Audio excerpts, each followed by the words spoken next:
5 episodes of The Walking Dead, and 7 episodes of Shameless.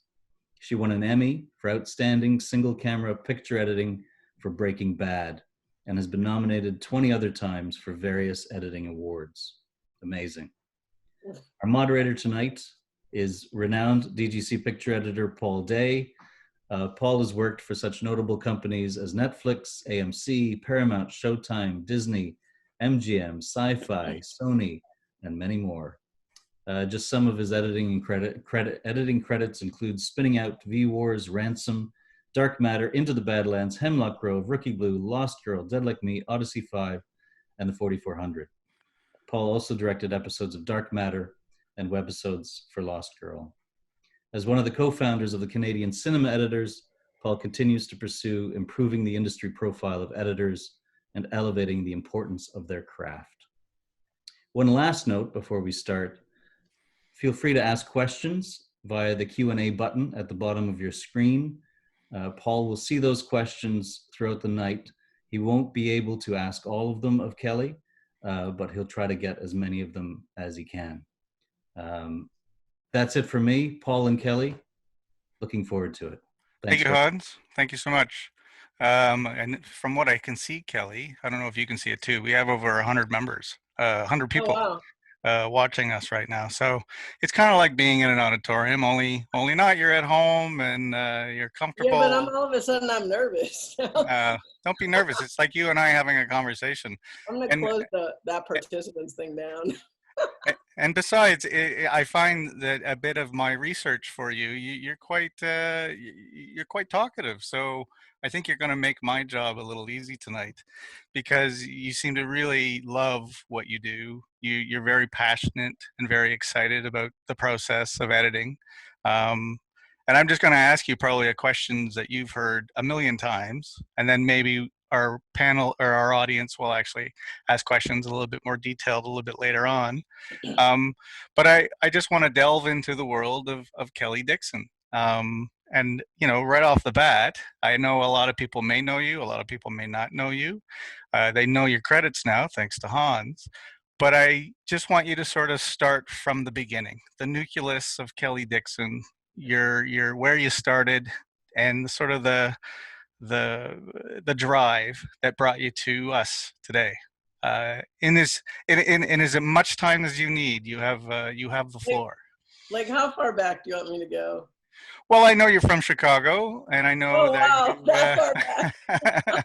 I know you're from Chicago, and I know that you had a dream of working in the film industry at some point. No, I really didn't. No. Okay, so here's the deal. I grew up in Chicago, but I had to leave Chicago when I was about 14, almost 15. My mom died when I was almost 15 years old. So I moved down to Birmingham, Alabama, with my mom's family, my great aunts, my grandmother, cousins. And I just wanted out of Alabama. It was pretty much a big culture shock. So I went to school in Colorado State University. And I pretty much thought that, the only people that, were in film were people whose parents were in the film business. I kind of looked at that as there's no way, film school. I mean, how frivolous. And, so I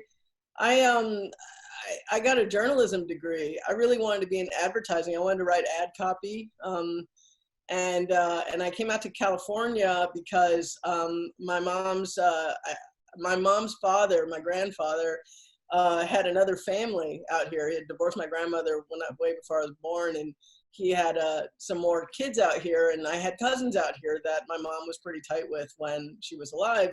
So I came out to California and I tried to get into advertising and could not get in anywhere. I was just trying to get in a mailroom. And so I started in a mailroom at MGM. It was just an office building at the time. But I was delivering the mail for about 6 months and really, really had kind of my sights set on being a production assistant. I just kind of thought that would be, I didn't really know where to go higher than that. I just sort of thought, well, that's a cool job. You can wear jeans to work and tennis shoes and you get to ride a bike around, And then I got a production assistant job on 30 something. And then I started to hang around with the editors. At first, I thought that I wanted to be in camera, but at the time, like, you know, the only people that were kind of coming up in the camera department were guys, because the equipment was really heavy, and they were sons and nephews, you know, of, you know, DPs and operators. And then I realized that, you know, if you're on the crew like that, then you have to get up at like 4 a.m. and be out in the rain and the, you know, the sleet and the cold, and, you know, and I was like, I'm not into any of this. So I hung out with the editors, and I had done some editing in college for journalism. And so, I mean, I was pretty good at it and I liked it. So I just started hanging out with them, and they taught me how to use the equipment. And then they started giving me scenes to cut just to practice on. And I found out way later, maybe 20 years later, a couple of them were saying, yeah, you know, you did really well, so we just put your scenes in the show. And I was like, whoa. Oh, what shows were that? Can you say what shows? Yeah, no, it was 30 something. I'm really dating myself now, but yeah, it was 30 something. And then from there, I just, you know, started being an assistant editor. I worked a lot in features, television, all kinds of stuff. And then right about around 1990, like my last feature as an assistant was Good Will Hunting.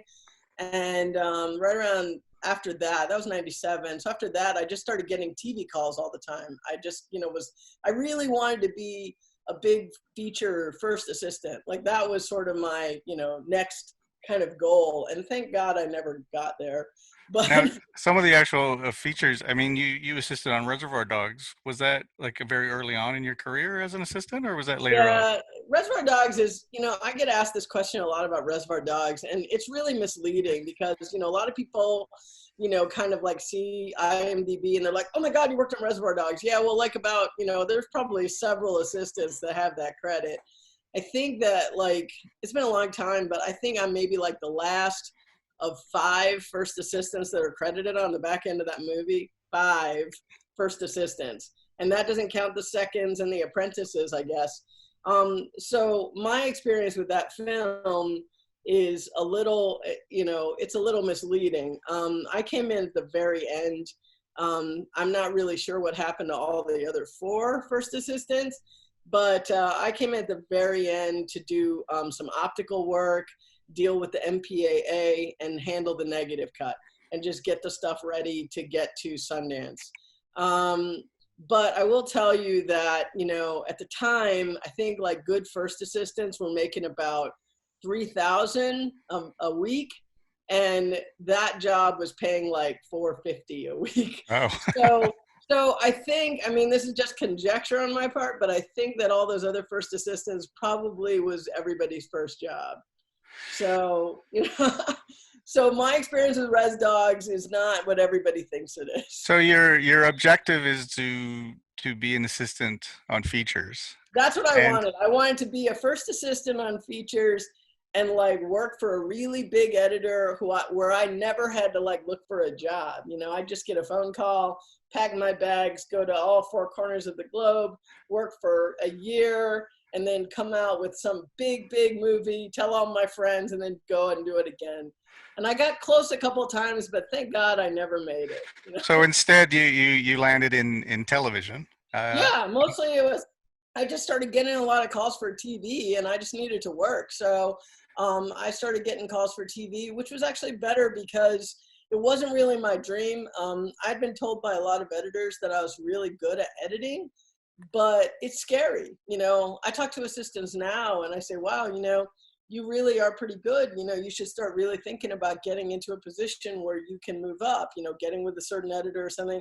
And they're like, no, you know, I'm not ready. And I'm like, yeah, you know, you better like, you know, you got to change your mindset on that one, you know, because now, especially now, it's like, geez, you know, they're moving people up like crazy. You know, there's so much work. Actually, in my research, in reading some of the interviews that you've done, you've been quite the proponent of moving assistant editors up, even to the point of sharing credits with some of your assistants on past episodes. I think season finales of certain shows that you've worked on, and you have a long list of assistants who have gone on to be great editors. Well, you know what? Look, I believe in paying it forward, and I believe in, look, I've told you where I come from.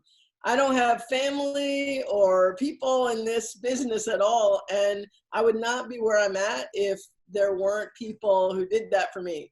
So, and I believe that, I mean, I always say that I want somebody who wants my job, but I don't want to work with somebody who's willing to throw me under the bus to get it.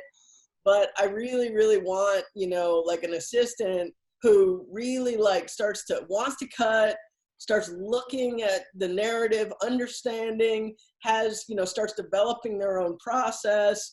I like it when they can surprise me, with a choice. I'm like, wow, that's great. I never would have thought of that, but that's, I like to be, I don't know, I like innovation, and especially when it really comes from a very thoughtful place.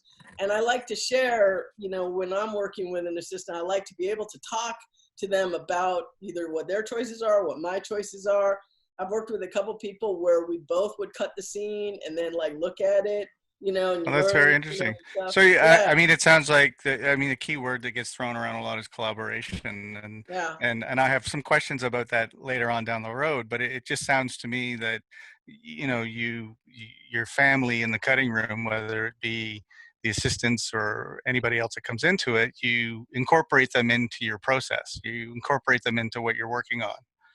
Well, it's funny. I learned a couple of, I don't know, maybe 3 or 4 years ago, I was doing a pilot, and I learned a lot about my own process just by being able to give notes to my assistant about what they did. And I realized that for me, it's like if I can verbalize, some of the reasons that I do things, or maybe even verbalize some of the subconscious or something like that, it helps me understand, and it helps them sort of, I guess, start to, work on their own process. I don't know. It may sound lame, but that's what's helped me a lot, to understand at a subconscious level what I'm looking at and what the choices that I'm making. And then it helps me give them notes as well. Sure. Okay, part of my process in researching a little bit about you, I mean, I had met you at Edit Fest a couple years ago. I mean, you were a rock star then, so you probably don't remember me. I was just another fan that wanted to come and talk to you. But I'm going to play a little bit of a name game with you during the course of this interview. Okay. I'm just going to throw names out to you, and I just want you to sort of riff about their influence on you and what they had to say. And actually, the first name I'm going to bring to you, it's two names actually, and that's Lynn and Chris Willingham. Can you talk briefly about about the two of them, husband and wife editing team? I think they've got what, 5 Emmys between them? Yeah, they have 5. yeah, they got a lot of Emmys. But I mean, can you talk about their influence on your career and sort of that trajectory and how that helped you along? Yeah. Chris Willingham, I didn't know either of them, but it's like Lynn talks to me now. It's very funny. She says, boy, when we first met you, you would collect editors like baseball cards. And it's kind of true, because I would see credits and be like, oh, that guy is so good. It's like, watching pictures or something, right? And that person is so good, and that person. So Chris Willingham was doing, well, first of all, they both had worked on the X-Files in some, and I was late to the X-Files game, but I really, really enjoyed it. And I would always notice who was editing. But I noticed Chris Willingham first because he actually at the time was doing one of my favorite shows on TV called 24. Right. And 24 was just so amazing. And there were 3 editors at the time on that, and they're all good. So, I don't want to offend anybody, but Chris Willingham, for some reason, he had a sort of a style and sort of a rhythm that I was just really, really intrigued by. And I mean, even before the credits rolled, a lot of times I could tell that it was his episode. What was it about it? What was the rhythm? What were you seeing that made him stand out? This is where I'm going to fail, because I can't really say, it's not that I won't say, I just can't really say what it was. It was just, I talked a few minutes ago about just innovation and, doing things that you don't expect, but that make perfect sense. Or, you know what I mean? That's the best that I can do. I can't really tell you what it was, but there was just a certain natural feel for the material and stuff like that, that I just was drawn to that. And then when I would also watch the X-Files, his wife, Lynn, she had a really great style for the X-Files stuff. And so I thought, man, that's so amazing. Those guys are a powerhouse. They have like, they're in one household, and they just, I mean, of course, when I was younger, I'd be like, oh, they must talk about editing all the time. No, they don't. but I was lucky at, so I think it was around 2004 or something, where a friend of mine who was an editor got a job on a miniseries, and she was one of the editors on that miniseries. And so I met her, and I remember, being sort of starstruck and going up to her and saying, wow, I'm really, it's so nice to meet you. I'm a really big fan. And she kind of looked at me like, you're weird. You fanned out on editors. How often does that happen? It happens a lot, because I understand it now. I get it. And I'm not like trying to say like anybody should, not do that, but it is kind of odd, because I don't think any of us get into this business to like sort of be recognized. But yeah, I met her, and I started working for her, and then she went off and did a procedural TV show, and she asked me to do it.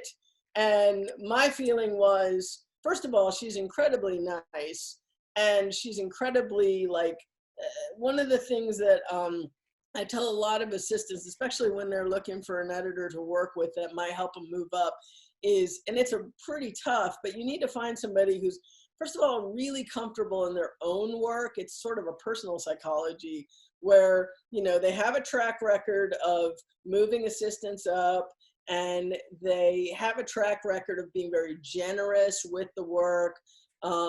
They will help you be recognized by producers. And it's just a, sort of a sense, that they have of just being very comfortable in their own growth, in their own work, in their personal life, stuff like that. So where they just end up being very generous. And that means that they're able to help you, because they're not like stuck in their own process. And look, people, have to move through life in, sometimes it's very hard, and a lot of it is about personal psychology and stuff. But one thing, I got really lucky with Lynn, because she was all of that. And everybody that had worked for her previously had moved up to editor. I mean, she had a great track record. So I went with her on this procedural. Is that Without a Trace? Without a Trace, right. Yeah. And I worked with her for one season. And then, and in that time, I also met Chris finally. And I knew at that point not to swoon so much. but and it's funny, because I didn't really talk about editing with them, and I don't really talk about editing with them now. What I usually talk with them about is politics. I mean, the politics of editing, and politics of the show and stuff like that. And they're, both of them are extremely helpful now, even now, with being able to navigate certain situations, stuff like that. So I've remained really good friends with them. And I would say Lynn is probably my, most important and biggest mentor even now. But I started working with Lynn, and I was cutting a lot. And by the second season, I told, there were a couple things. I told her that, I felt like I think she's talked about this before, but I felt like she could do better. Like, cable was just starting, and everything was very, very, very like innovative and new, and they were taking chances, and I was like, you can do this, we're just kind of sitting here on Without a Trace in the 5th season, and it could, you're just so good, right? And I got really nervous that she wasn't going to move, and I told her, I said, listen, I understand that you don't want to leave, but if you don't get a pilot, I'm going to have to leave you. And she was like, I understand. I'll help you find that job. Right? I'm sure I'll help you along here on this process, but wasn't it Lynn that got the pilot for Breaking Bad? Yeah. But that, I've told this story before, but I'll tell it again really quickly.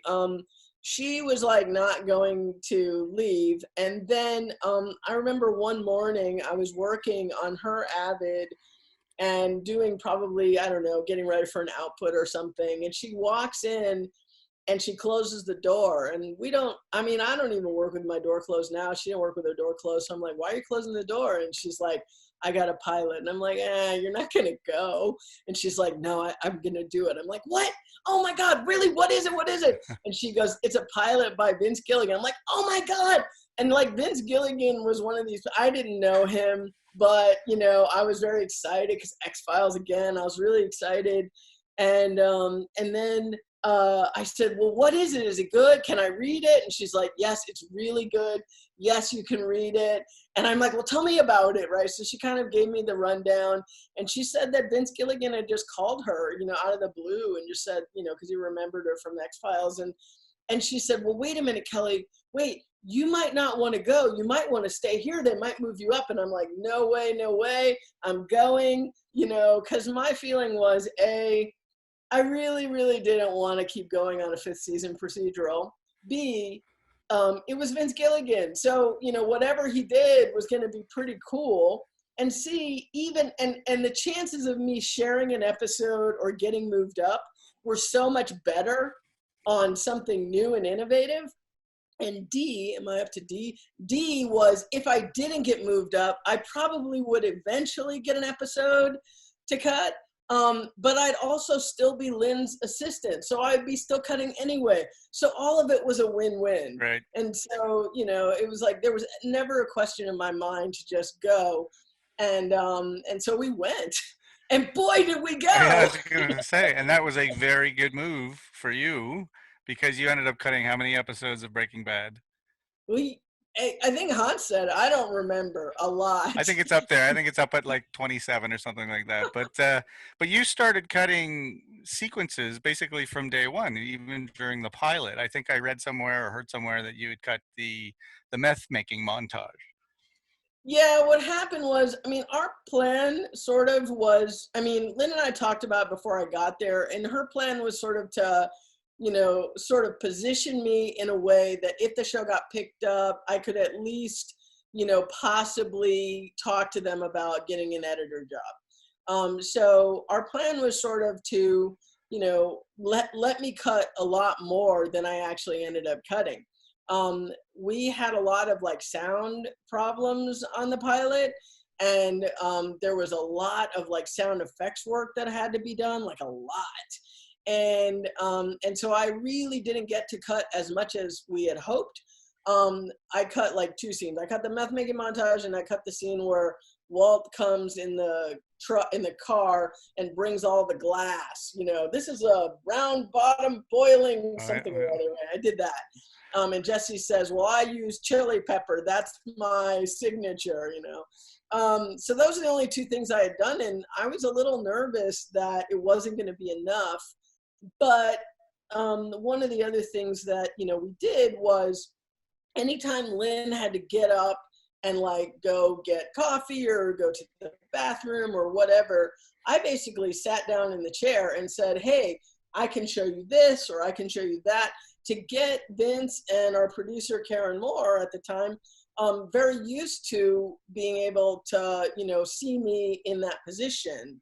You're quite the go-getter. You were quite the I'm going to use the word aggressive. You were hard at getting the opportunities to sit in the cutting chair. Yeah, I don't like to talk about it as being that aggressive. It just is kind of my personality. I definitely am one of those people that's very seen and very heard.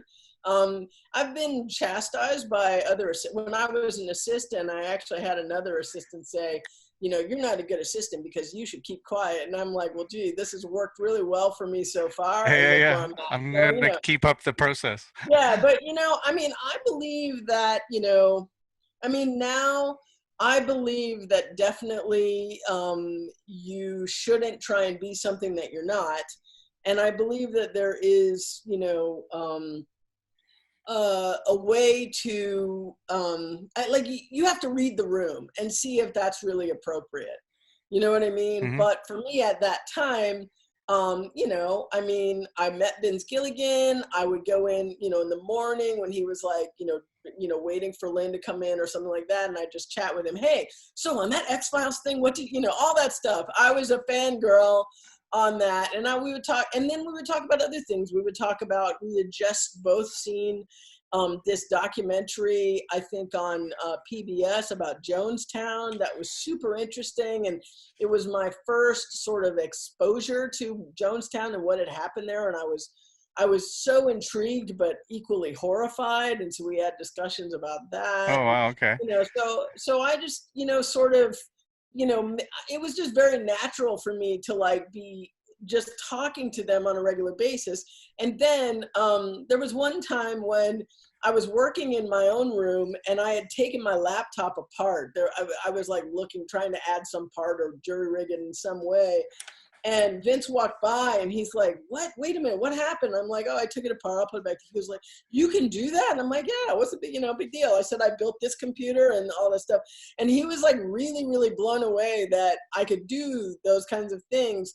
And so by the time I ended up cutting the meth montage, I think that he was just so blown away because all he wrote in the script was quick jump cuts to some cool music. And that's it. We didn't know. It was like, so I just kind of like threw something together really quick on that thing. And he saw it. He's like, oh my God, this is great. And I'm like, oh, if you like this, I can do even more. Like I was like doing a whole bunch of layers and stuff like that. And he was like, no, this is enough. And Lynn kind of said to him, let her keep going. Let her show you what she really has in mind. And so, they liked it. And so that's kind of that story. So anyway. Well, I mean, now that you've got to that point, you're on Breaking Bad and you did multiple seasons, lots of episodes. Let's talk about sort of your style, your process, how you watch dailies. I mean, was there a lot of footage on Breaking Bad? Did they shoot with lots of cameras? Was it baptism by fire? How did you develop your editorial process on a show of that scale? My process is still evolving, but I'm a little bit more understanding and being able to talk about it in words, than back then. Back then, I definitely was into the story because I write as well. So I'm always very, very conscious of the narrative and what does that mean? And, what is the real, idea behind this? And what is this leading to and stuff like that. But, back then it was more like, does this look cool? Is this cool? Does this look cool? Which I'm glad to say that I've like evolved past that. And I try and counsel assistants to, it's not just about looking cool. You really need to understand why you need to use this.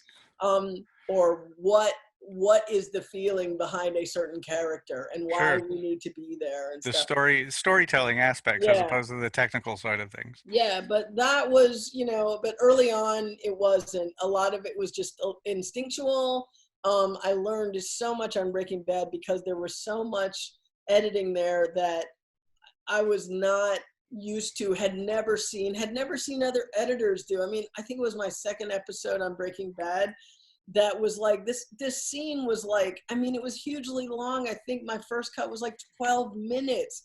It's like, how do you, I went to Lynn and it was great that she was on the show too, because she could really counsel me on how to approach things. And I was like, how do you even approach something that is this long, that has this many takes, that has actors talking for 5 minutes, and it's like, she gave me a lot, there was another scene that I had like an actor was doing like 15 takes and I was like, what are you looking for in 15 takes? One of the things that she told me, she said, well, when you're looking at something like that, you really have to be careful about, the later takes because people will just get tired, they're just getting tired. And then, the early takes, you kind of have to watch them, but watch sort of in the middle and see what you're getting there that you're not getting in the later takes.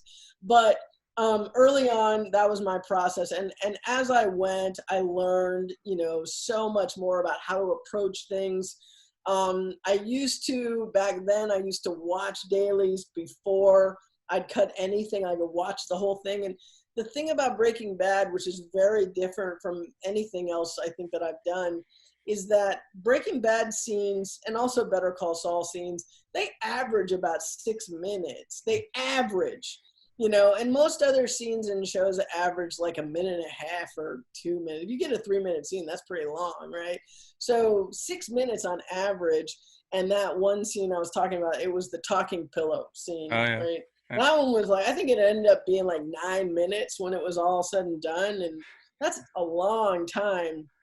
So, you know, I had to like learn, like one of the things I had to learn was just, you know, how to, you know, break up a bin, you know, just, you know, how to break it up into like certain parts and sections so you're able to kind of like digest the material. Can you talk a little bit about that? Is it something that you can expand on right I now, don't or know is if it? I can do it I don't really know if I can do it visually. It's hard to say. It's just like, well, you know, assistants will usually put the bin in like a, you know, master A, B, C, D, you know, in alphabetical, and I expect them to do that. It's fine. But when you're looking at a scene like that, it's like, okay, you know, like it's hard to say too, because what is the footage doing? Is it all fairly static on one character or the next, or does it move? I remember there was another scene that I had worked on. I've talked to my assistant about this a couple of weeks ago. That was a huge thing for me because the camera, it was basically like one of these where it was a long, sort of long room, and the camera would, you know, be on 2 people on this side of the room and then 2 people on this side of the room, and it would sort of become somebody else's scene in this long thing. Like it would start out as one scene, and then it would come over here and do something else, and then it would come over, you know, and that was like, that really threw me for a loop. I started having to cut things up into sub clips, you know, even though you're using a clip, I would have to cut, you know, a sub clip out of that and just put it in another part of the bin. Because I'm like, okay, here's all of the action. I would map it out on a piece of paper, and I'm like, okay, here's all of the action for this part. And then, you know, here's the action for this part.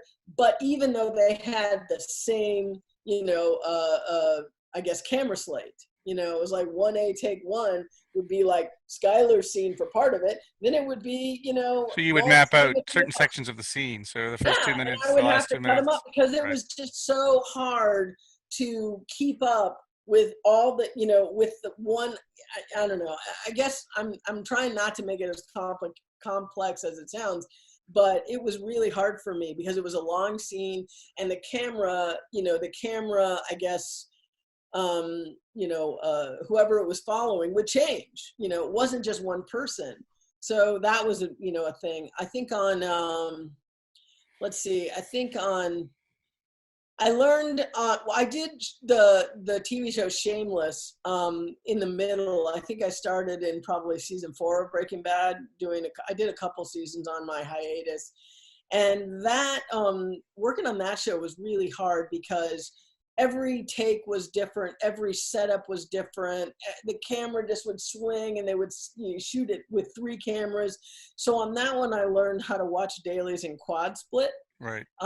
And, you know, my sort of, you know, there's no way you could watch everything. And, you know, and a lot of times nowadays, if I'm watching all the dailies before I start, my mind starts to wander. Actually, So I it's just funny you can't should do say it. that, because someone did ask a question saying, when you have that much footage, do you watch it all before you Well, cut? my answer to that is, when I'm done with the scene, I have seen everything.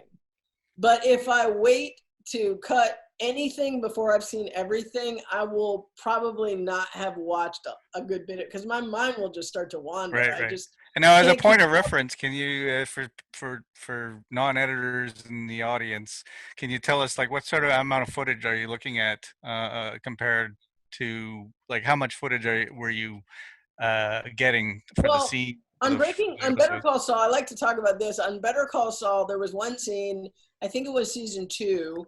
I think it was the first episode where, and it was a restaurant scene. It was a restaurant scene between Saul and Kim.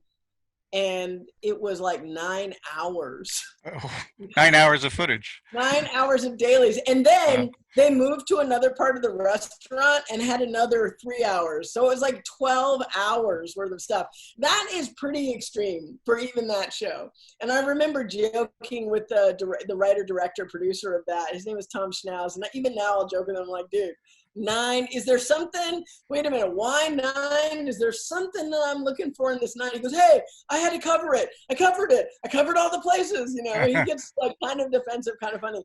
But I think that with 6-minute scenes, you were looking at usually an average of about 5 hours. Usually Breaking Bad would shoot with 2, and you were looking at about 5 hours for, you know, that was like, you know, 5-6 hours was, you know, your average. On Shameless, my idea, what I was going to say about the quad split was I kind of went after these dailies. Like if I watch everything in quad split, basically when I'm done watching dailies, I will have put eyes on everything. Right. And while I'm working on the scene, I'll be like, wait, I know there's a shot that swings from the girl at the refrigerator back to the kitchen table. And then I'm like, okay, it was facing this way, so it's got to be in this subset. Yeah, yeah. You know, So somehow you're managing to absorb it all at the same time. Yeah, basically, four camera I angles. just have to, you know, yeah, on that show, I just had to put eyes on something, and that way I could remember that I had seen it. Because there's no way, I mean, my brain just cannot digest that kind of stuff.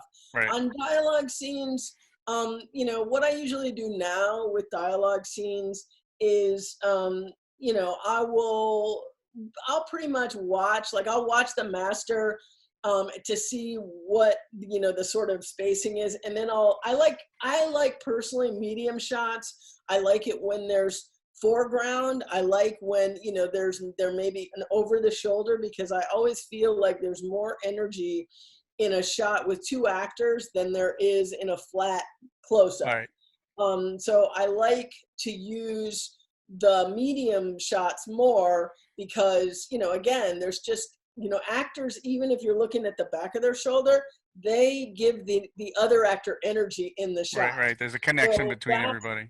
Yeah, and I like, you know, that. So I'll pay a lot of attention to those kinds of shots. And then, you know, I'll look at close-ups for very specific moments. It's not that I'm looking at dailies for specific moments, but I'll look at close-ups to see, is this actor giving me something at this one point? And that's where my sort of, you know, knowledge of the narrative comes in. It's like, whose scene is this? What is it about?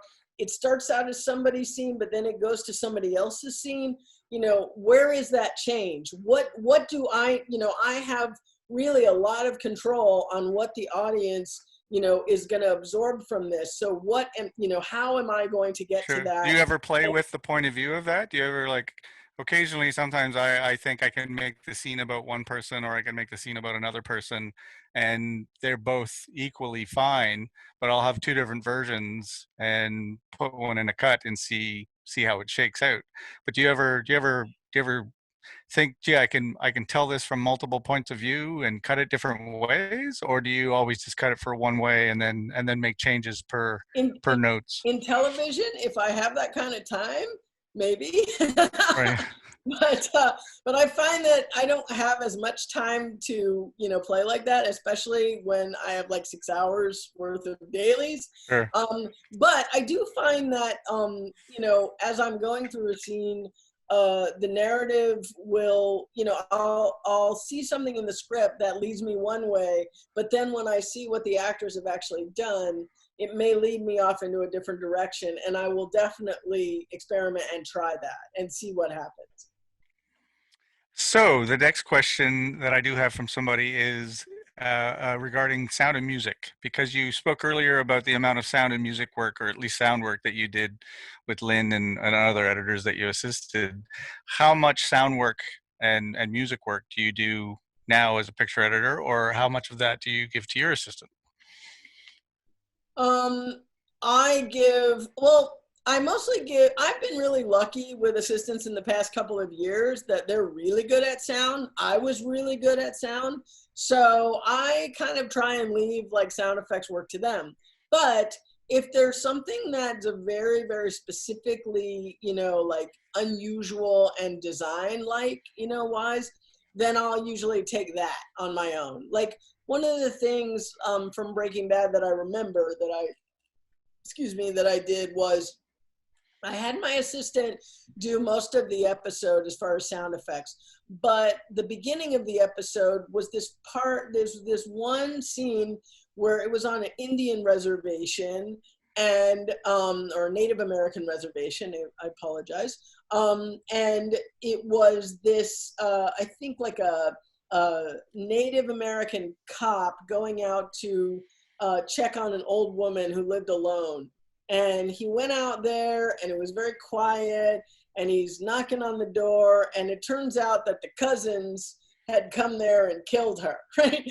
And they had, wrapped her in a rug and put her in the back. But it was really quiet and all you heard were she had a flagpole that was like banging like halyards, and she had all these little wind chimes, and it was just a really, really quiet and very eerie. There wasn't a whole lot of dialogue, and it was just this cop, and obviously you're trying to, up the suspense and stuff because there's something bad, and so I took that one on my own because, it was like, well, I mean, it's not that I won't give an assistant a try at something like that, but if I have a really, really good idea about something like that, I will do that.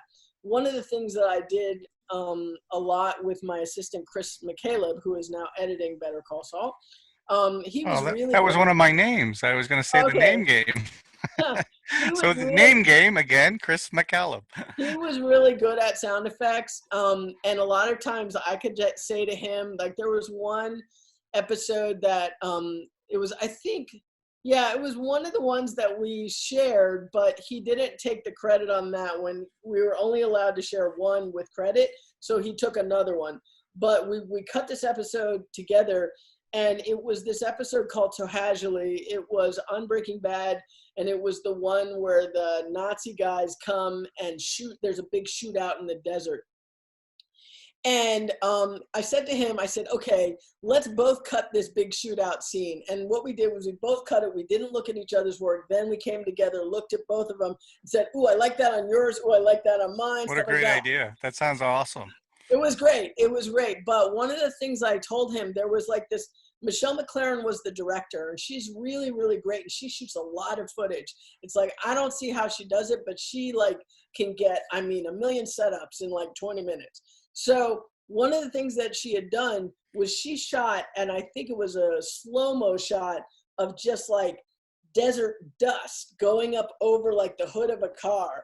And I said to Chris, we went from like, I did a lot of experimenting going from regular speed to slow-mo in the same shot, like, and putting an effect on it, like, like really slow, right? And one of the things that I had was, I remember like one of the cops, like saw bullets coming and he got down like this, and then everything went quiet. And all you saw was like slow-mo and this dust coming over like a hood of a car. And I said to Chris, I don't know how to tell you, but I want to play this dust, right? What kind of sound is, and he came up with something amazing. It was like, I don't know, it was cool. But it was one of those where I love how animated you get about it too, because it's the best way to describe it. It was one of those where I was confident enough in what he could do, and I had absolutely no idea of what to even search for, but I knew that he understood what I was talking about, and he like hit it out of the park. I thought he did an amazing job on that. He's a really great editor. I'm really, really proud of him. Well, on a side note, I know some of the people that you've helped along, or at least I've had conversations with them. So, kudos to you for being so sharing and sharing credits and Emmys and Emmy nominations. And I think that's awesome. I want to touch upon sort of some of the prouder moments of your career, whether it be on Breaking Bad or other shows. But is there moments within the cutting room, within a show, anything that you can come off the top of your head that you are the most proud about in the aspect of your career and what you do? I'm drawing a blank. I don't know. Well, I will say this. Look, I said to a couple friends, one time, I grew up with a couple of friends I grew up with, and we went out to lunch with her mom, like, one of their moms. And I said to her, let me ask you something. So did we do a good job for you? Did we make you proud? And she's like, you have no idea. And I'm like, I'm really like, I wish my mom was around to see this, because I know that, like, I'm the only one. So I'm like my mom's like best dream, right? So I'm really proud of that. But as far as the cutting room, I mean, I'm trying to think of like, you put me on the spot, because I No, really okay. can't You know think what, of anything. Kelly? We can come around to that. We're like, I can't believe how Um, fast we're blowing through this. I'm proud when assistants do a really good job. You know, um, I don't know how to answer it, but I'm kind of like, most of the time, my sort of philosophy on work, and sometimes it's detrimental to me, but I kind of feel like, look, whatever comes in my room, regardless of if it's good, if it's bad, if it's, I always try and take it on my back and put out the very best that I can. And like I said, sometimes it's detrimental. I get stressed out, Yeah. about like, oh, I don't know what to do with this, but okay, I'll try this, and I'll try that. So I guess I'm very proud of my tenacity And you and have a very how good much work I ethic. care. It sounds like you work hard. How much I Um, care about it, I guess. I don't know. I want to talk about collaboration. I mean, as an editor, you obviously collaborate a lot with the showrunners and the directors and producers and networks. Can you touch upon just sort of the generality of how you collaborate with your assistants, with everybody else in the cutting room, and who comes and goes, the notes that you get? Can you talk a little bit about that? Well, I mean, I guess this is sort of apropos for being, we're all shut in, at our own, and alone right now. And I'm a really social person. I mean, a lot of people think editors sit in the dark and work alone, and that's so not me. Um, and so I'm finding that, working, and being alone is really, I mean, it's a very, very different sort of being around. I mean, a lot of people used to ask me, hey, so do you have your own system at home and do you work? And I'm like, no, why would I want to do that? Why do I want to work at home? I want to be at home. I don't want to work at home. Um, You so, want to go so someplace and work. so I never had a system, but on the other hand, I never worked on projects where I was able to work at home. Everything that I was doing was, so high security that was never an option. So I never really felt too bad about it.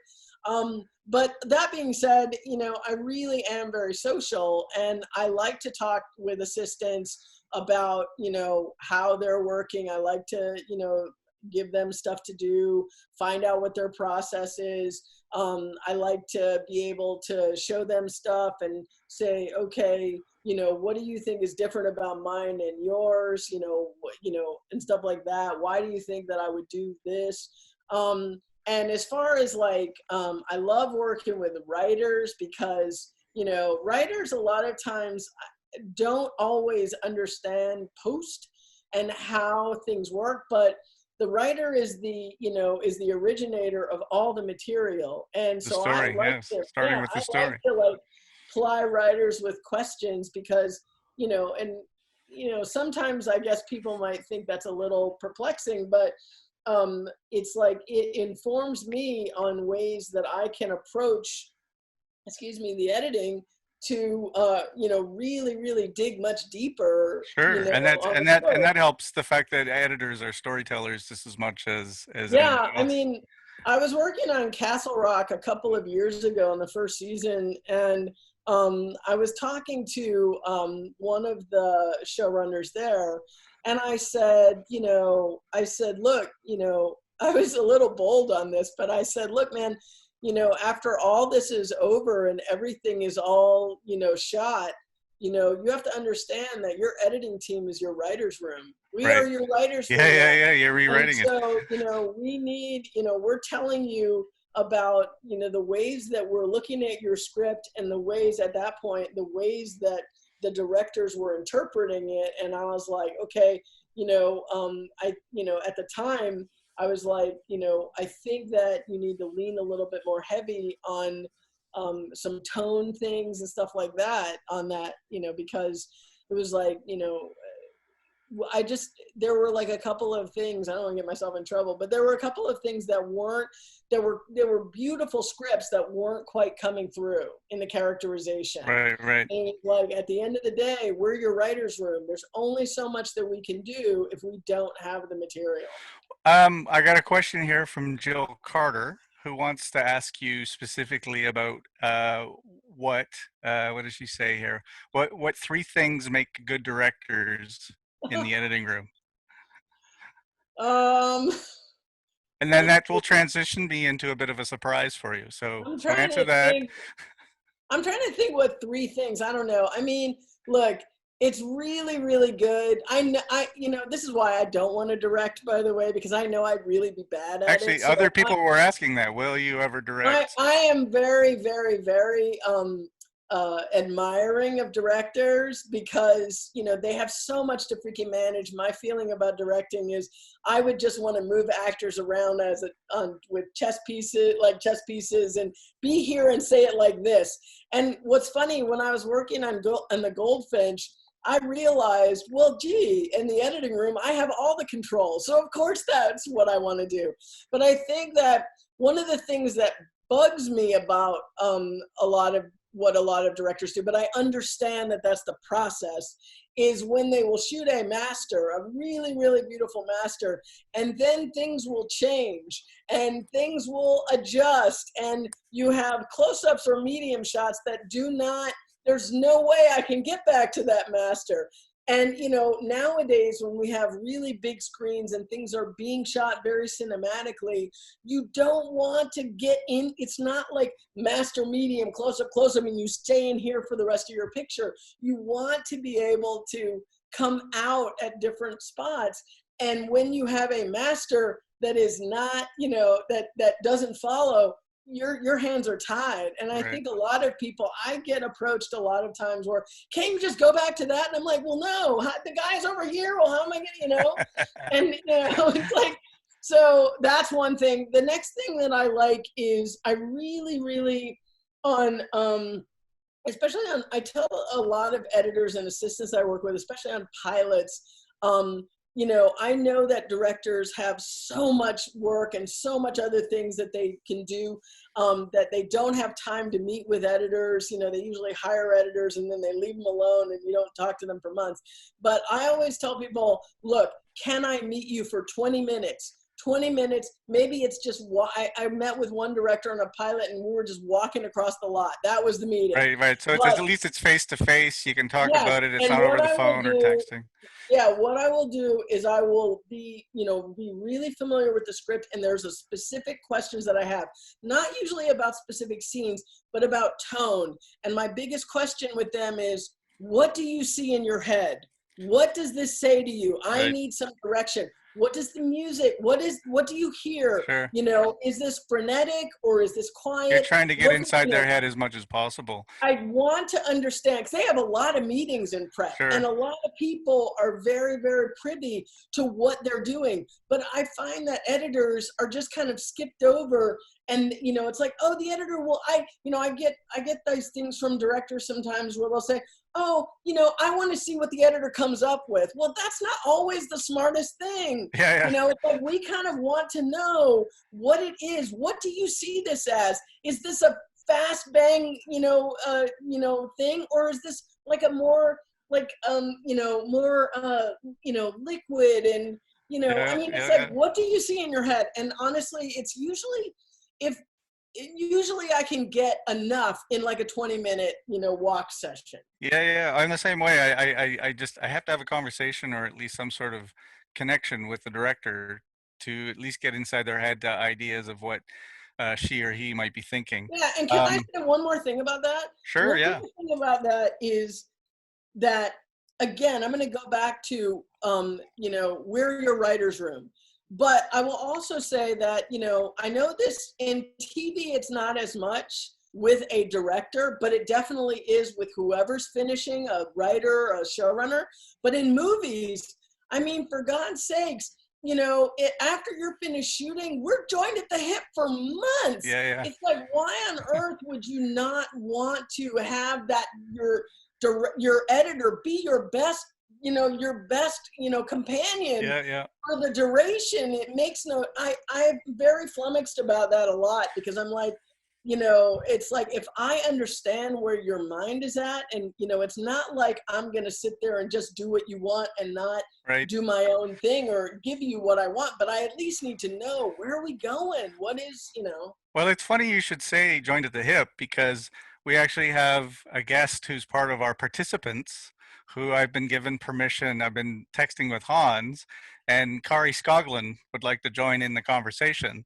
So maybe the details between you guys That's talking. high, not no. That's high. Hans, are we actually able to connect Kari into this? He said it might take a few minutes, but Kari Skoglund. Oh, I think I'm theoretically here. I'm there in a title at least. Hi, Hi, Kelley. Hi. Hi. How great to see you. My goodness. Kelley and I are working together on a project right now. Well, we're not right this second, of course, because we're on hiatus for a moment. But now, is it a project that you guys can talk about? Because I was told I was not to bring it up. But are you able to bring it up? We can't. we can't. But when we can circle back. Well, that would be a great panel to have then. If you guys are promising that, then we would like to definitely do that at some point. One thing I can say is oh, you know what? I can do this. This is what my problem is there. Okay. Oh, there you are. I'm in my theater. It's been a joy working with Kelley, and she is everything, and as enthusiastic as you see her in this interview. She is all that in the room, and it's fantastic. And I have to say that I sure hope we get to work together a lot more, because she brings an awful lot to the party, and I've really, really enjoyed it. And I don't think I've actually said that to you, Kelley. So that's so nice, Kari. But I know that I've said to you, listen, this woman, I've said to her plenty of times, I just am so blown away by the bandwidth that Kari has. Like I said, we cannot talk about it, but boy, I am like so impressed every single day, every piece of footage. I am just like, and you know what's cool is, like, okay, I'll give another thing that, you know, it's great when editors are in the editing room that actually understand what you're trying to do. The one thing I kind of have answered this question about the 3 things that that are good for directors, but I've been kind of answering the 3 things you shouldn't do. But one of the things that, you know, is really hard for editors is when directors just expect, they're like, you know, I didn't have enough time or whatever. Can you, like, you know, I need you to, like, save my ass. And I'm like, okay, I am more than happy to roll up my sleeves and we can tackle this together, but come on, you know, it's like, come on. And so with Kari, it's like, she's so good in the editing room. It's like, she's like, well, why don't you try that? And I'm like, huh, okay. And I'm like, wow, that really works. She's really good and she's really quick. That's you so know, nice it's of you not to really say. fair, because you're an editor, your husband's an editor, right? So that's it's how like, I came into it. Yeah, that's how I came into it. So you've had a lot of practice. But I have, but you know what is great to come into a room where that is because, you know, it's much better to be involved with a editor who's a far better editor than I am. And that's certainly true of Kelley. And besides which, the daunting, you know, she's worked with some of the greats, and so it's pretty hard to come in and be impressive. So the most you could do is tread water. But you're impressive. But you are know, impressive. The other thing that a director looks for in an editor, and Kelley brings in spades, is that she will find, I'm always surprised, even if I give her a little bit of a lowdown, and we've had tough times communicating because it's a very busy shoot, and so we get snippets here and there, but she is able to do something that I wasn't expecting, and I think that is the mark of not just a good storyteller, but of a collaborator. Is Right. that, you know, I think it's a mark of a good director too, Corey, if I may be so bold, in the sense Oh, that thank you. letting somebody, letting an editor expand on an idea, or at least riff on it. I mean, whether it's right or wrong, it's very Well, telling. I And love it. I mean, I love to be surprised by, you know, because sometimes you miss, you're so focused on certain things that you kind of miss that, oh, there was that look, and that was the game, you know, or whatever. And they find something in the edit that is a little bit unexpected and can be used in a certain way. And suddenly the scene takes on, because they've got a sense of the bigger picture. Now all of a sudden that scene, you know, just sings a different tune and supports the narrative differently. So that, I think, is what Kelley, she was talking about it earlier. She's always looking for those special bits, and we'll find a way to put them in. And what's the real mark is, because when I direct, I edit at the same time. So I'll see a little look that has, you know, like she said, nothing to do with the master. And I'll go, oh, damn, I gotta figure that out, how to get that in there. But then I'll often forget, right? Like you kind of go, okay. I'll know, I'll remember it later when I'm in the editing room. And with Kelley, it's always in the cut. She'll have found that moment. And so, no, it's true. And so you really do look at, you know, you were talking about looking at the quad and stuff, because, oh, by the way, yeah, I give her lots of footage too. And so there's a volume issue, but she does really look, and it's, I think, and Kelley, correct me if I'm wrong, I think part of your process is that you find those moments and then you build the scene, because it feels like that. So you go in, because it's easy enough to say, okay, the guy gets from here to here and and this is the basics of the scene. But if you go into, whether it's the close-up or the wide shot where someone tripped and fell and, you know, knocked the thing over and whatever, that's where the magic comes from. And what I learned in editing to take into directing was, you actually direct for the accidents. You hope for the accidents, which is what you'll find in post, because it's the accidents that make the unplanned. I call them accidents, but the unplanned is what makes you makes the scene something that you didn't expect it to be. So that's anyway, that it's a mutual admiration society. But on that note, I will. Well, that's great. Well, thank you so much for chiming in, Corey. That's been great. Nice to see you again. I'll be seeing you soon. Okay. Thanks, Corey. Up there. All right. So now it's, I think it's about 8 o'clock. So we'll have some time for questions now. And I'm looking at the long list of questions here. Richard Schwadell from in Vancouver says, can you talk about an editor being prepared sometimes to defend your choices to a director, producer, showrunner, studio? How do you defend a choice? Okay, this is one of those, and like I talked about how Lynn Willingham is a big mentor for me. These are things that I learned from Lynn a lot. And I'm not saying that, you know, but I always find that as an editor, you know, I'm strong in a lot of ways, but navigating politics, I've had to really, really stretch and learn. And I think that in my short answer on this is, you just have to learn to read the room. In some ways, if you're very tight with the director, and also it depends too on the project, because, you know, I know we're in a little bit of a flux right now, but if you're using the specific lanes of scripted material, there's one lane is the feature route, where the editor and the director are very, very symbiotically attached, and they are like, the director is the head of the pyramid, and, you know, you're very tied together. You should be anyway. And the director is running things. In the television world, the director is a hired hand, and you as an editor work for the showrunner. So there's a very different sense. And you know, so you have to like, you know which, you know, kind of project you're on. And then also, what is your relationship to the people that you're defending? You know, I've worked on things where, like on Breaking Bad and Better Call Saul, my showrunner, Vince Gilligan, and also Peter Gould were very, very, very much into, hey, we respect you as an editor. We, worked with you for a while. If you show us something that we didn't expect or that wasn't in the script and I went off book, they were appreciative of that. I've also worked with directors and I guess producers, that are like, we don't want to hear it. We want it this way. So you just kind of have to learn, read the room. Sometimes too, you may have to have the balls and say, I think it should be this and here's why. And sometimes they'll say, this is not quite working out. We need to find somebody else. Luckily that really hasn't happened to me. Actually, somebody just asked, have you ever been disappointed with a change that you Yes. Yes. Plenty of times. Yes.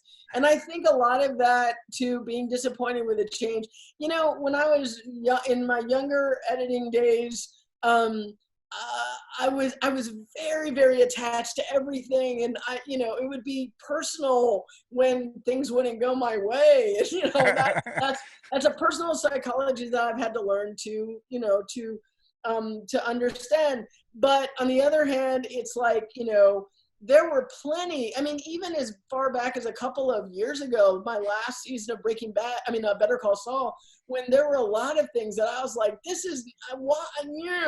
I just said, you know what? This is not my show. This is their show, Right.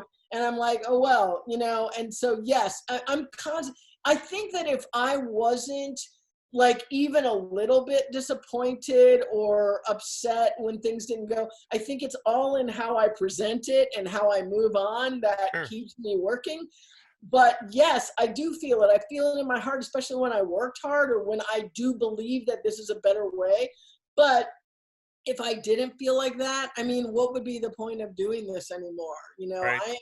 I am absolutely invested. I love, storytelling. I don't like production. I don't want to be on a, but I love post. And to me, I always used to say to people, post is where the magic happens. They're like, what are you talking about? Absolutely. We get to watch the actors. And I'm like, dude, I'm the one that puts all the shit together. It's like, I like to tell people, look, except for the composer, as editors, we're the last ones painting with everybody else's art. Sure, and you become you're the first audience member to actually watch the show. And I liked how earlier. Sorry, go ahead.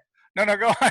I liked how earlier you basically said you're a fan of the show. When you become a fan of the show. When you go to movies or when you're watching stuff on TV and you're like, oh, I feel this, or oh, I'm so angry, or oh, I hope they win, or something like that. That is what we do every day. We get to see that kind of catharsis. You know what I'm saying? We get to see that every day. We're not sitting there, watching take after take after take on the set in the rain. Yeah. You're not standing there on set going, boy, it's cold out. I wonder if I'll get a sandwich. It's just sort of like, let's cut dailies. I have a question here that says, how much of the paperwork do you rely on when you're cutting, or do you just go by instinct? This is a loaded question. Is Kari still there? No, I don't really look at the paperwork. I only look at the paperwork when I'm confused. Right. And I hate to go public by saying that. It's not that I won't. It's just that I really look at my process usually in a nutshell is I'll read the script, and I will really try to understand. I'll see it in my head, and I'll try and understand what is it doing to me inside. What am I feeling?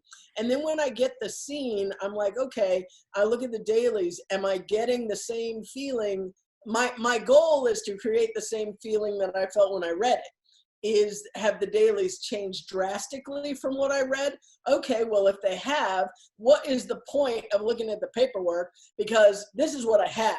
So now I have to take what I have and make it into what I felt when I read it, unless it's changed drastically. It was like a rainy day and now it's sunny on a boat. And I'm like, okay, well, let me.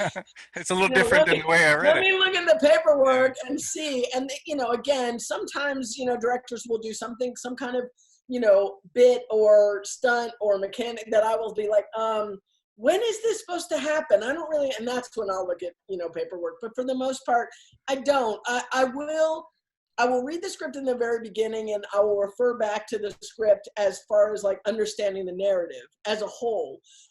Before I work on the scene, I will actually read the scene again, but Right. not looking at the back going, oh, okay, they circled this, and this is a move from here to here. Again, only if I'm confused. Right. It's in the footage. That's where you're going.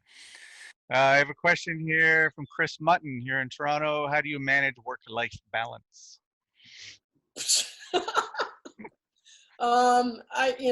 I don't. I mean, I just work and, I try and be efficient, but a lot of times I'll spend way more time at work than, at home, which I don't think is that healthy, but I've learned to do it. Right. I think that the hard part now is being at home all the time.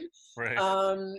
But, it's like, look, I think one of my things that I've tried to do is not take it so much on my back and understand that, it is a team effort and not be, like a lot of times I would be like, oh my God, I watched this scene. It's terrible. What am I going to do? How am I going to fix it? They're going to hate me if I can't fix it, stuff like that, which is, that's my personal psychology. And I've like had to learn to manage it.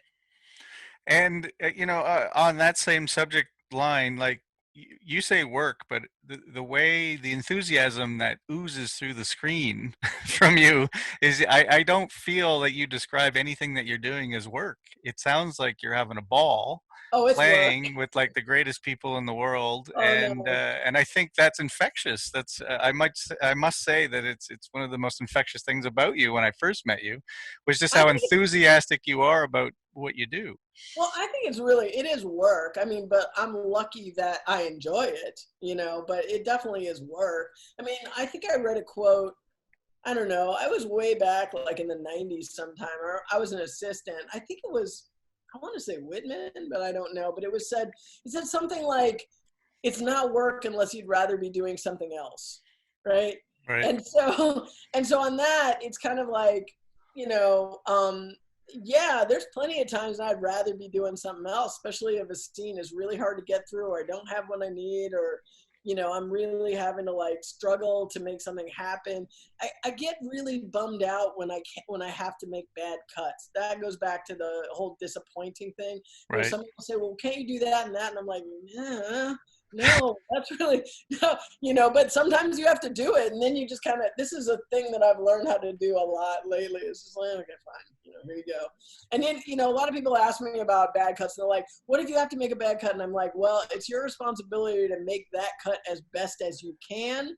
So look for other spots where you can accomplish the same thing that they ask for. But some people just have bad taste. And you just, and I guess the overall, thing on that, which is a little bit more, I guess, fatalistic, is that the right word for this? But it's more like, well, if people ask you to do that way too much, then it's time to start looking for something else, because it's not going to help you. I mean, obviously I can't like say that you have to like go against, what, your, financial responsibilities and stuff like that are. But I always tell assistants, look, if you want to move up and you're with an editor who's not letting you cut, who's not, talking about your stuff to producers, or who's flat out stealing your stuff or what, then it's time for you to start thinking about going someplace else. And as Sure. an editor, it's like, again, I'm not trying to say that, it's easy to quit. But on the other hand, it's like, well, what good is it doing you, your personal psychology, also your storytelling, to keep working in a job where they don't appreciate, what you do, what you're bringing to it, the talent that you have, and, it's not doing you any good, and probably will put you into a bad, stress space as well. So. Right. I have a question from Christine Armstrong. She wants to ask, how do you choose your projects? What is it that attracts you to projects? I wish that I could choose. I've just started getting to a point where I might be able to choose, but unfortunately it really hasn't happened to me. They just kind of call me, and a lot of time, I don't think I've ever been on anything where I've been like, should I do this one or this one, But I think now, a couple of years ago, when I was on the third season of Better Call Saul, I sort of realized that it was kind of time for me to start looking at doing something else. And at the time, my agent was saying, well, I think we can move you into features. And I was like, look, man, features are dead. There's, everything is in television. And I was just looking for really good, television. And, they sort of convinced me to kind of try and find a feature. So I read a lot of them, and I, even told my agent, I said, look, man, I am not interested in doing a crappy horror movie in my garage on my laptop with no assistant. I said, story matters to me. Story matters more than money. But I said, look, I'm not rich by any means, so I can't afford to work on an amazing story for less than TV. It's got to at least pay what that paid. Right. And so a lot of the things that I would read, I'm like, yeah, this is really good. And he said, well, they can pay $2,000. I'm like, well, I can't. I'm sorry, I can't do it. But then I ran into the problem of, well, we really like the work that you do on Breaking Bad, and we love this, but you've never done a feature, so we can't let you do this. And I'm like, so I had some trouble trying to find one. And then all of a sudden, I got a call. It was one day in October in 2017. And my agent said, hey, this movie, The Goldfinch, is looking for an editor. And I'm like, come on, man, that was like $45 million. I'm like, I was trying to get one that for $5, right? Well, now that you're on that subject, I mean, tell us about your experience on that. Would that be technically your first feature as an editor? That was my first feature, and right. so far my only one. But it was the most collaborative and most coolly collaborative piece I've ever done. I wish. I mean, there's a lot of things I wish about that experience, but I mean, I had a great experience. I wish it had been shot a little bit differently. I wish that, it had, I just wish that there were that it had been approached a little bit differently, but, that's the director's job and that's the producer's job. But I loved working with John Crowley. Yeah. I spent a year in New York City doing it, and it was a great adventure. And it was probably some of the toughest editing that I had to do, because I was constantly having to jump through hoops to accomplish things, And can you give us an example of something of that? I mean, the movie's out now, so you can talk about. It's not really that I have an example, but I mean, honestly, my editor's cut was 3.5 hours, and we needed to pull an hour out of it. And right. It's a very long and sprawling story, and my feeling about it, I mean, I haven't talked to John in a long time. I probably will get in trouble saying this, but my feeling about it was, I felt like it was a little too objective rather than subjective for the way that I understood the material. Mm-hmm. And I, tried very, very hard to take the material and put as much subjectivity on it as possible. Sure. When you say it was a collaborative aspect, though, I mean, you brought your experience with working in television, I think, to that kind of concept. Am I wrong? Well, I mean, I always thought in TV, geez, feature editors and directors, they work together for 10 weeks. What does anybody do for 10 weeks, right? Well, it's like I usually have to work with them for 4 days and get something together, right? And so, what I found was, first of all, we needed that amount of time to really, really manipulate and I guess, work with the material. But there were a lot of things that were restructured, a lot of restructuring going on in that. I found that in a lot of ways, we would have long conversations just about the narrative. What does he feel here? What is going on with her here? It was a lot of really, really serious involvement with the narrative, and really learning, okay, here's what we have. How can we make this feel like, what we want and stuff right. like that. So, and in the end, after going through that process, I mean, other than the way that you were just talking about the way it was shot or presented, but you when it was finally all done and locked, was it sort of like bittersweet, or were you happy about the final product, or did it like how did it end for you in that capacity? Would you do another feature? I mean, I think it's a, Oh yeah, I would love to work with John again. Again, like I said, I was, I was, gosh, how can I say it? I loved the process of working with him, and I think he's really smart, and I think that we really got along well, and we were equally mentally stimulating. I mean, there were times when I would ask him questions like, John, I understand that the painting right now is, sort of, and it's like a symbol of the kid's mother. But I said, we as an audience understand that, but do you think the kid understands that? And it was funny because I remember asking him that question, and he basically kind of had to sit there for a second. He goes, huh? And I was like really excited that I sort of stumped him. And he finally said, no, I don't think that he knows this. And I'm like, okay, well, we have to figure out when he does. And those were the kinds of questions and the kind of discussions that we were having. So I super enjoyed, that kind of collaboration. Again, I think John is incredibly smart. And I do believe that he made the movie he intended to make. It's just that I think that my interpretation of the movie was a little bit different. And, I wish that it had been, done a little bit different. I mean, for gosh sakes, I mean, I think a lot of people were fairly disappointed. So it's not. Well, I watched the movie a couple of weeks ago, and I actually found it quite.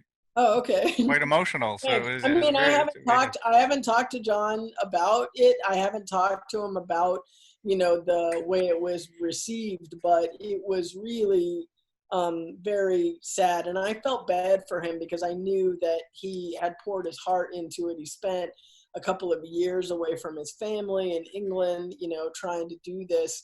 And again, I had a really, really wonderful experience with him.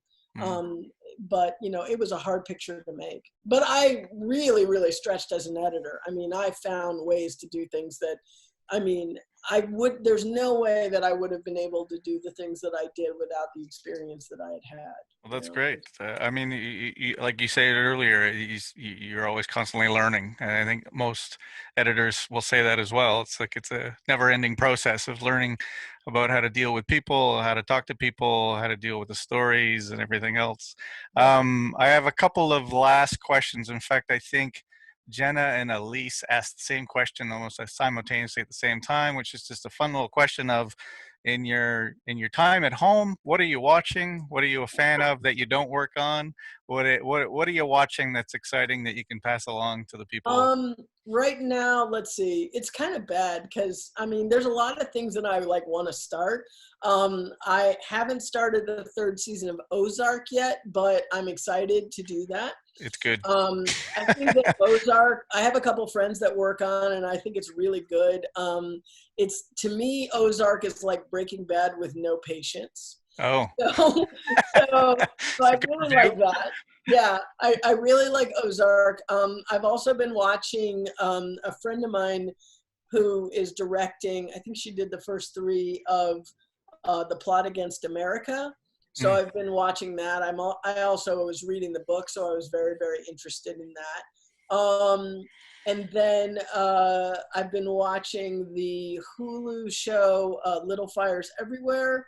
Okay. Again, I read the book over the holiday, so I wanted to see how they were, going to do that. I just finished binge watching seasons 1, 2, and 3 of The Wire. Okay. And I know a lot of people, apparently it's a thing. A lot of people have actually gone back during this whole, stay-at-home thing and watched The Wire. And another one this is not my usual fare, but a friend of mine hooked me on it last year, and I binged watched the first 3 seasons of The Good Fight. And so I'm now watching the new Good Fight, which I'm a huge, huge follower of, the current American politics, and they've, woven a lot of the politics into that. So It's like I said, it's usually not my thing to watch those kinds of shows, but I really have enjoyed the sort of innovation of the good fight. Excellent. Oh, and Survivor. I still And Survivor. You're a Survivor fan? Yes. Well, Kelley, we've killed 90 minutes, and Hans is texting me saying that we have to wrap up. He right. wants to come on. I think, Hans, are you there? But Kelley, I wanted to thank you personally for being able to do this. And I know that if you were to ever do this again, people would still tune in and watch, because your enthusiasm and passion is infectious. And I can't thank you enough. And hopefully when all this quarantine and segregation and sticking to our homes finishes up, if I'm ever in LA or if you're ever up here in Toronto, please let's connect, because I love your enthusiasm. I love your attitude. I think it's great. And congratulations on all your great success. Thank you. Thank you over so to much. you, Hans. Well, thanks to you both. I mean, Paul and Kelley, that was absolutely phenomenal. And of course, we could have gone on for, I don't know, an hour, 2 hours more. We didn't get through a third or maybe even a tenth of the questions. But thank you so much. That was absolutely fantastic. And thanks to everybody watching. Is there a way that you can can you save the questions? Because I might be able to answer some of them. Can I just answer them at some point and send them back? That's an amazing question. I mean, I don't know. It's there's 43 questions and we haven't got, and I feel bad that I didn't get. I mean, I might be able to answer some of them. Well, we'll have a look. We're exploring the technology too. I'm not sure if the questions get saved or not, but we'll have a look. Okay. All right. I appreciate you offering. Sure. And to we'll everybody, just have to do a part 2, Hans. Yeah, we might have to do a part 2. We'll do it with Kari when they can actually talk about what they're working on. Well, we're definitely going to have Kari on as well for another masterclass. And to everybody watching, thank you so much for joining us. This has been a phenomenal follow-up to a phenomenal Jean-Marc Vallée session last week.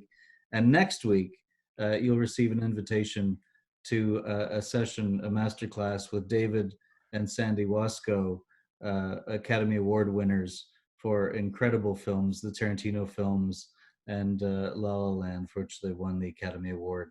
You'll receive an invitation and again a special link to that. So thanks again, Paul. Thanks, Kelley. Absolutely phenomenal. And I think we might just have to do this again. Absolutely. Thank you for asking me. And Pleasure. and I was a sort of Canadian this time. So. Good head. As well. All right. Thanks so much. Thank you. Thanks, everybody. Bye. Thanks for tuning in. Take care. Bye.